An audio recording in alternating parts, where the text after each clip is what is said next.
بنستكمل أحداث مسلسلنا، وما تنسوش تدعموا القناة وتشتركوا وتفعلوا زر الجرس علشان يوصلكوا كل جديد. في الزمن القديم صاحب الرئيس دام ريونج بيودي الحورية الكهف وبيقول لها تستنى هنا، وهو هيجيب الرئيس وياخدوها، لكن وهو راجع حراس الحاكم بيشوفوه وبيرموه من فوق الجبل، ودام ريونج بيكون بيدور عليها. بنروح لجون جاي اللي بيشوف ورق الإعلانات مرمي على الأرض، وبيلاقي موبايل تشيم فبيدور عليها في المستشفيات لحد ما بيوصل للمستشفى اللي هي فيها. بيتعرف عليها وبيلاقيها باردة جدا، فبيزعق للممرضة اللي بتنادي الدكتور، لكنه ما بيكونش مصدق ان درجة حرارتها باردة كده، وبيستخدموا جهاز الصدمات لكنها مش بتستجيب، فبيمسك ايديها ويعيط. وهي بتشوف دام ريونج لما مسك ايد سايوا وبتفوق، وبيكلم اصحابه علشان يزوروا لها بطاقة صحية للمستشفى، وهي بتكون مبسوطة لانه كان قلقان عليها. بيجي اصحابه وبيطمنوا عليها وبيزعقوا له لانه السبب في اللي حصل. جون جاي بيشوف اخوه وبيعرف انه السبب في الحادثة، واخوه بيحاول يدافع عن نفسه وانه ما كانش قصده. شين بتكون فرحانة بقعدتها في المستشفى وبتبص على الاكل اللي بيقدموه للمرضى وبتستنى دورها، لكن الممرضة بتقول لها انها ممنوعة من الاكل لانها ممكن تعمل عملية. بتكلم جون جاي وبتقول له انهم قدموا اكل للكل الا هي، وهو بيكلم المستشفى وبيزعق لهم لانهم ما اكلوهاش، فبيبعتوا لها اكل فعلا. وتاني يوم الصبح بيروح لها وبيبص عليها وبتكلمه وبتقول له انها اكلت، وهو نازل بيشوف مدير اعمال والده اللي بيجيب له الشاي اللي بيحبه وبيطمن عليه، وبنعرف ان هو وزوجته كانوا بيهتموا بيه لما كان صغير، وبيقول له ان والده بيدور عليه وعايز يصالحه، لكن جون جاي بيقول له خليه يعتبرني مش موجود وبيمشي. شين بتغلس على المرضى وبتتكلم معاهم وبتتفرج على التلفزيون، وهيونج بيكون قاعد مع سي او وبيقول لها انه مستغرب جدا ان قلب تشيم رجع اشتغل تاني. وتشيم بتزهق وبتطلع بره تشم هوا، فبتلاقي مدير المستشفى بيضرب عامل ما بيعجبهاش الموقف، فبتقوم تجري من على الكرسي وتضربه. ودكتورها بيكون مستغرب جدا لما بيشوفها على الكاميرات وبينبهر ازاي عملت كده ورجلها مكسوره. وجون جاي بيشوف الفيديو هو واصحابه وبيتفاجئوا من اللي حصل، لكن بيقرروا ينتقموا من المدير لانه عايز يحبسها. وبينتحل جون جاي شخصيه ابن صاحب المستشفى اللي راجع من السفر، وبيروح المستشفى وياخد موبايل المدير يتكلم منه، وبيقدر يخترق الموبايل في الوقت اللي بيكون هيونج بيستقبل فيه ابن صاحب المستشفى الحقيقي. بعدها بيقعد جون مع المدير وبيواجهه بكل مصايبه اللي عملها وبيهدده انه ينشرها. بيضطر المدير يسحب بلاغه ضد تشيم وبيعتذر للعامل اللي ضربه. وتشونج بتكون فرحانه بالاكل والقعده في المستشفى، لكن الدكتور بيبلغها انها هتمشي، فبتقول له خلاص انها مش هتاكل كتير تاني بس ما تمشيش من المستشفى. وبيجي جون جاي وياخدها للبيت، وفي الطريق بتقول له انها كان نفسها تشوف تساقط التلج معاه، وبتساله هو هينزل تاني امتى. بيقول لها خلاص كده ممكن السنه الجايه بقى، وبيقرر ياخدها لمكان تساقط الجليد. وصاحبه هيونج بيروح المستشفى علشان ياخد نسخه من فحوصات واشعه تشيم تشونج، ومدير اعمال ابو جون بيبلغه انه قابل ابنه وانه محتاج وقت علشان يقعد معاه. وطبعا مراته بتسمع الحوار اللي بينهم، وبعد ما بيوصلوا بيكتشف جهاز التنصت في العربيه لكن ما بيلحقش يتصرف، والمجرم بيخبط له على ازاز العربيه. بيوصل جون وتشيم لمكان التزلق على الجليد وبيجهزها وبيعلمها تلعب ازاي، لكن بتلعب قبل ما بيعلمها تقف ازاي. بيجري بسرعه وبيقف قدامها وبتقع في حضنه وبيضحكوا، وبيقول لها انه عاوز يتاكد من حاجه، فبيقول لها قولي لي بحبك. بيتساقط التلج. الحراس بيقدروا يوصلوا للحريه قبل دام ريونج اللي بياخد صاحبه للدكتور وبيحاول ينقذه. وبعدها بيروح للحاكم اللي بيعتذر له عن اللي عملته مراته في بيته، وبيقول له انه زعق لها لحد ما عيطت. وبيشوف دام ريونج فاكهه عنده وبيساله عنها، فبيقول له ده يوسفي ودي فاكهه نادره جدا محدش يقدر يجيبها غيري. فبيقول له دام ريونج انهم اكتشفوا من تشريح جثه النجار انه اكل الفاكهه دي قبل ما يموت، وبيتهموا ان هو اللي قتل نجار السفن، وبيقبض عليه هو ومراته اللي بيسالها عن مكان الحريه، فبتقول له معرفش. وبيلاقيها في اوضه في بيت الحاكم ومجروحه وبتعيط، ودموعها بتكون عباره عن لؤلؤ بياخده وبيرميه للناس وبياخدها ويمشي. بنرجع لجون وتشيم اللي بتفكر انه بيحبها وبتفرح، لكنه بيحاول يفهمها انه ما يقصدش انه بيحبها لانه كان عايز يقارن بين صوتها وبين الصوت اللي بيحلم بيه. وبتحكي له عن شخص عرفها معنى الحب وانه شخص كويس وعاملها كويس واكلها وحماها من المطر ومسك ايديها وهو بيتغاظ منه، وبيقول لها ده اكيد شخص واخد واكيد بيحاول يضحك عليكي. بيروحوا ومش بيعرف ينام، بينادي عليها وبيسالها عن الشخص ده، وبيقول لها انت لسه بتقابليه؟ بتقول له ايوه. فبيسالها عن شكله، بتقول له وسيم وعينه حلوه، فبيقول لها ده وصف انثى مش راجل، وبيشتم فيه. وبعدها بيسالها هل اعترفت له بحبها؟ بتقول له اه. فبيقول لها هو انت بتقولي بحبك كده لاي حد؟ وبيزعق لها وبتطلع لاوضتها. المجرم بيحاول يقتل مدير اعمال ابو جون، وجون جاي بيحلم بدام ريونج وصاحبه اللي بيكون شبه مدير اعمال والده، فبيكلمه لكنه مش بيرد. ووالده بيعرف ان مدير اعماله عمل حادثه، وابنه التاني بيشك ان والدته السبب. جون واصحابه بيخططوا لعمليه نصب جديده، وبتيجي تشيم وتسالهم بيعملوا ايه، فبيلموا الورق بسرعه وبيقوموا وبيقولوا لها رايحين الشغل. وبتطلع تشيم من البيت تروح تلبس من الزباله، وبتشوف طفله بتضايق صديقتها الصغيرة، فبتزعق لها وتضربها. بتروح الطفلة تجيب مامتها، وبتكون هي الست اللي المجموعة بتخطط تنصب عليها. بتزعق لها الست، وفي نفس الوقت بتكون معجبة بطريقة لبسها وتناسق ألوانها، ومعجبة ببشرتها، وبتسألها عن اسم الدكتور اللي بتتعامل معاه، فبتقول لها ده دكتور بعيد جدا. يونج بيستلم أشعة تشيم وبياخدها لدكتور صاحبه، والدكتور بيقول له انه مستحيل الكسر يلحم بالسرعة دي، وانه شيء مش طبيعي واكيد في حاجة غلط. وبيروح يبلغ سي باللي عرفه، لكن بيجي لها تليفون من الشغل انهم عرفوا صاحب الفازة وهو دام ريونج، وبيسمع هيونج الاسم وبيفتكر الاسورة. تشيم وهي ماشية في الشارع بيغريها شكل البحر، وبتكون جعانة فبتقرر تنزل المية، لكن بيمسكها واحد من رجال الانقاذ كان فاكرها هتنتحر، لكن بعد ما بيتعرفوا على بعض بيطلع هو كمان كائن بحري وهربان للارض، وبياخدها للمكتب بتاعه وبيتكلموا عن حياتهم، وبيعرف ان مش معاها فلوس، فبيعرفها ان دموعها تعتبر فلوس على الارض، وبيعلمها تجمعهم ازاي. فبتقول له انها هتعيط كتير علشان تدي الفلوس لجون، وبتحكي له عنه، فبيسألها عن حبهم وهل هو متبادل ولا من طرف واحد. بتقول له انه من طرفها هي بس، فبيزعل وبيقول لها ان ليها وقت محدد كحورية على الارض، وبعدها قلبها هيتجمد الا لو كان في حد بيحبها، ممكن وقتها قلبها يرجع للحياة. فبتفتكر لما قلبها وقف وقت الحادثة ورجع تاني لما جون مسك ايديها. وبيسألها الكائن طب هل طلب منك الجواز او حاجة؟ بتقول له لا، هو عزمني مرة في مطعم واتفرج معايا على الالعاب النارية مرة تانية. فبيقول لها خلاص احنا نخطط ازاي نخليه يحبك، وهنبدأ بالغيرة الاول. بيعيطوا هما الاتنين علشان يجمعوا فلوس كتير، وبيجيب لها هدوم جديدة وبيعمل لها نيو لوك، وبياخدها لبيت جون اللي بيتغاظ لما بيشوفه، وبيقول له انه صديقها. يونج بيدخل على جون وهو نايم وبيحاول ياخد الاسورة، لكن جون بيمسكه وبيقول له يونج انه كان عايز يشوفها بس لان سي قالت له انهم لقوا حطام. بيعود للرئيس دام ريونج، فجون بيقول له لا، وبعدها بيفتكر الحلم وانه شاف الاسورة في ايد شخص شبهه ومكتوب عليها دام ريونج. تاني يوم الصبح تشيم بتكون متشيكة واصحاب جون بيعجبوا بيها، فجون بيقول لها تغير هدومها، وبيقول له يونج يغير هدومه المعفنة دي هو كمان لانه صاحب البيت ومن حقه يقرر لبسهم. وهم بياكلوا بيعرف انها خارجة، فبيقول لها تنظف البيت الاول. فصاحبه طاي بيقول له هنضفه انا، ما بيوافقش، وبيقول له هي هتنضفه وتنضف المخزن كمان. وهيونج بيقول له انت عامل زي مرات الاب الشريرة. بعدها بيخرجوا وجون بينسى موبايله، فبيرجع علشان يجيبه، لكن تشيم بتكون في حمام السباحة على هيئة الحورية، وبتفكر في كلام صاحبها ليها ان البشر بيتغيروا لما يعرفوا حقيقة اللي قدامهم، زي حبيبته لما سابته وقت ما عرفت حقيقته. بيقرب جون وبتشوفه فبتصوت وبتقول له ما يدخلش، وبيقفل الستارة لحد ما اتغير، وبيزعق لها انها نزلت لحمام السباحة، وبيتوتر وبيخرج من غير موبايله، وبينبه على اصحابه انهم يرنوا الجرس قبل ما يدخلوا البيت. تروح تشيم لصاحبها اللي بيحذرها من البشر وانهم بيكذبوا كتير، وبيعرفها ازاي تكتشف انهم بيكذبوا. وجون بيروح لسي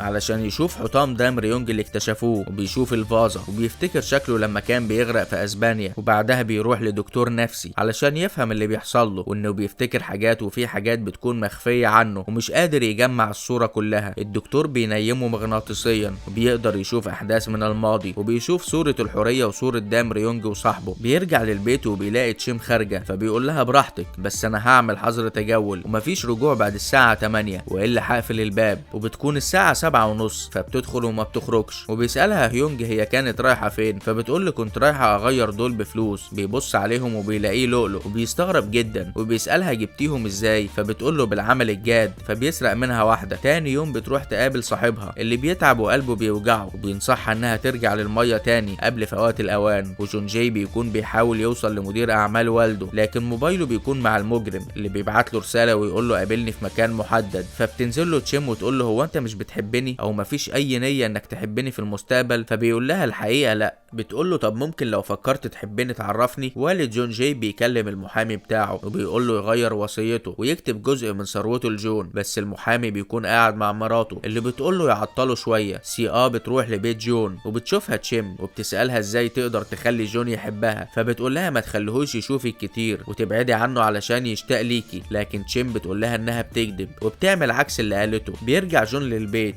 وبياخد تشيم معاه للمكتبه وبيقرا عن دام ريونج، وبيعرف انه مات وهو عنده 27 سنة، وهو ده نفس عمر جون دلوقتي. وبنروح لدام ريونج اللي بيحلم بمستقبله على هيئة جون جاي، وانه هيموت لما يكمل 27 سنة، والطبيب بيقول له ان الحورية ما ينفعش تتعالج هنا ولازم يرجعها للبحر تاني، فبيلبسها الاسورة بتاعته وبيقرر يرجعها. بتروح تشيم تقابل صاحبها لكنها بتلاقيه مات، وبتقابل حبيبته القديمة اللي بتقول لها انها ما بعدتش عنه بسبب اختلافه، ولكن لانه ما قالهاش على الحقيقة في وقتها. بيروح جون للمكان اللي اتفق عليه مع مدير اعمال والده، لكنه بيكون قلقان من المكان لانه مهجور، وبياخد مسدسه معاه. وبترن عليه تشيم وبتقول له انها على البحر وتعبانة، فبيقول لها هجيلك دلوقتي، لكن المجرم بيجي من وراه. بيشوفه جون وبيعرف انه الشخص اللي الشرطة بتجري وراه، والمجرم بيحاول يضربه، فبيرشه بسائل في عينه وبيولع بالولاعة علشان يشوفه اكتر، فبيلاقيه نفس شكل حاكم المدينة اللي بيحلم بيه، فبيتصدم وبيستغل المجرم الفرصة وبيضربه، لكن صوت العربيات بتنقذه وبيهرب المجرم. وبيكون جون متفق مع واحد يأجر له العربيات دي لانه كان حاسس بوجود فخ. بيروح جون لتشيم وبيطمن عليها، وبتقول له انها عندها اسرار كتير وخايفة انه يتأذي او يتعب، وانها بتفكر انها ترجع مكان ما جت، لكنه بيقول لها انه بدأ يعجب بيها وبيطلب منها تفضل معاه، وبيغمى عليه من الألم. وبيشوف حلم انه بيبص في المراية لدام ريونج، واللي بيقول له بعد ما تفوق افتكر ان الاحداث بتعيد نفسها تاني وان القدر واحد، وبيطلب منه يحمي المرأة اللي معاه، وبعدها بيفوق وبتحضنه. بنرجع للعالم القديم والحورية بتفوق وبتقول لدام انها هترجع للبحر تاني علشان يعيشوا في سلام، وبتقول له انها هتخليه ينسى ذكرياتهم سوا زي المرة اللي فاتت، لكنه مش بيوافق وبيقول لها انه عايز يفضل فاكرها. بيتمشى جون مع تشيم وبيزعق لها انها بتطلب منه يحبها، وفي نفس الوقت عايزة تسيبه وتمشي، وبياخدها تلعب لعبة وتصطاد الاخطبوط، فبتفشل من اول مرة، لكنه بيقول لها ما تستسلمش وتحاول تاني. بيرجعوا للبيت واصحابه بيكونوا قلقانين عليه، وبيجيله اتصال من اخوه هيون بيعرف منه ان مدير اعمال والده حالته خطرة وفي المستشفى. بيروح له هو وتشيم، وبيكون ابوه في المستشفى بيكشف على عينيه، والدكتور بيقول له انه لازم يلتزم بالعلاج والا الحالة هتسوء جدا. وهيون بيقابل تشيم قدام الاوضة، وبيجي والده ويسأله عنها، وفي نفس الوقت بيخرج جون من اوضة مدير الاعمال وبيتكهرب الجو. بيقعد جون مع والده وبيفتكر لحظاته السيئة اللي عاشها مع والده ومراته، وبيلوموا والده لانه ساب المنزل، فجون بيقول له ان معاناته في الشارع كانت اقل من معاناته في بيته، وان هو اللي اتخلى عنه هو ووالدته، وبيطلب منه ينساه، لكن ابوه بيقول له انه كبر في السن وهيوزع ميراثه، وبيطلب منه يرجع يعيش معاه، لكن جون بيرفض. وبيرجع هو وتشيم البيت وبتكون حالته سيئة، وبيقول لها لو عاوزة تمشي وتسيبه هي كمان تتفضل، وبيتعب وبتفضل جنبه لحد ما حرارته بتنزل. بيفوق وبتقول له انها هتفضل جنبه ومش هتسيبه ابدا، فبيطلب منها ما تحكيش اي حاجة حصلت لاصحابه. بتقول له ما تقلقش، احكي اي حاجة وانا كده كده هنساها، فبيبوسها وبيقول لها هتنسي دي كمان. تاني يوم الصبح بيعمل لها جون الاكل وبتكون جميلة جدا، وبيعجب بيها اصحابه وبيصورها طاي، لكن جون بيتنرفز وبياخد منه الموبايل وبيبعت الصورة لنفسه ويمسحها. وبتيجي سي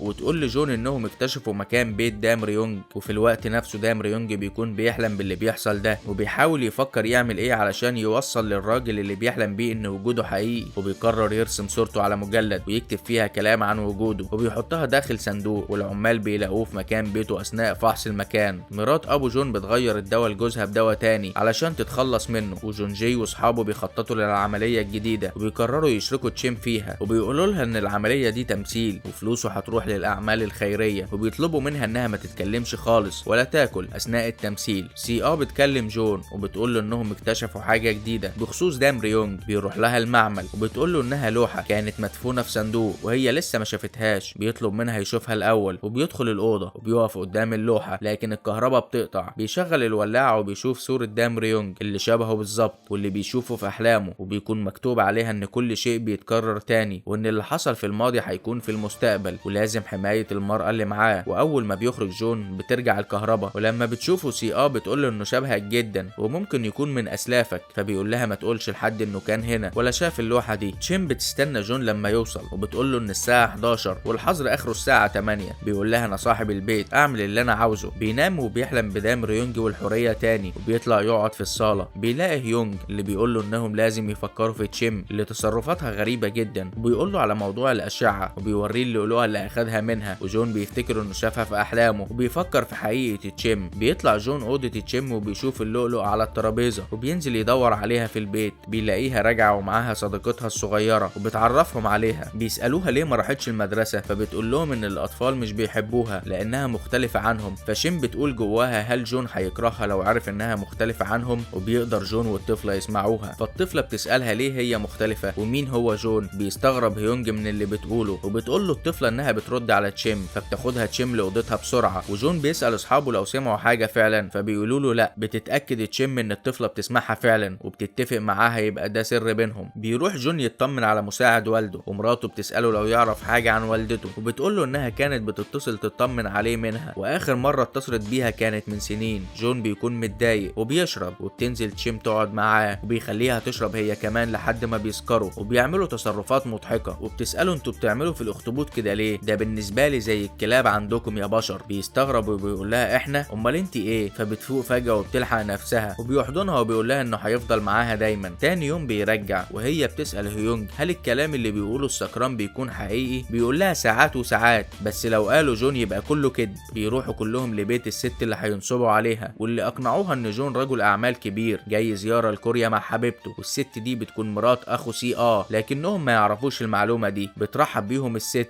وبتعتذر من تشيم على تصرفات بنتها مع صديقتها الصغيرة. بياكلوا وجون بيفتكر اكل والدته، والخادمة بتجيب لهم اكل تاني وبيشوفها جون من ظهرها وبيفتكر امه. بتوصل سي للبيت وبيشوفها تاي اللي بيحاول يعطلها، فبيقول لها انه بيحبها وبيروح معاها للكافيه وبيبعت لهم يقول لهم على اللي حصل. بيعرف جون وبيمشوا قبل ما توصل سي وجون بيزعق لهم انهم ازاي ما عرفوش معلومة زي دي. وتشيم بتفهم اللي حصل وبتقول جواها هل جون نصاب ومخادع وكل ده كدبة؟ فبيرد عليها انهم فعلا نصابين، وبتقول جواها انها حورية البحر ومش شبههم. بيسمعها جون وبيتصدم وبيسأل هيونج لو سمع حاجة علشان يتأكد، فهيونج بيقول له انهم ما تكلموش اساسا علشان يسمع حاجة. وبتطلع اوضتها وبتحس بألم في قلبها، وجون بيشوف صورة الفاز على الموبايل فبيعرف ان هم اللي كانوا في الصورة لما كان بيغرق في اسبانيا، وبيطلع لها اوضتها.